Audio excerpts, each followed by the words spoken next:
निळी आणि लाल पूररेषा ओलांडून चरोली ते आळंदी दरम्यान इंद्रायणी नदीच्या पात्रात झालेल्या 21 अनधिकृत बंगल्यांवर कारवाई करण्याचा मार्ग मोकळा झालाय।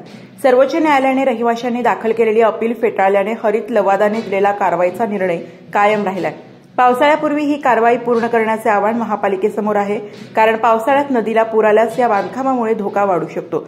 या निर्णयामुळे विकासकांनी पर्यावरण संरक्षण कायद्यातील तरतुदींचे उल्लंघन केल्याचे आणि आर्थिक फसवणूक केल्याचे स्पष्ट झाले असून मूळ क्षेत्र पुन्हा नदीपात्रात आणण्याचे निर्देश देण्यात आले आहेत।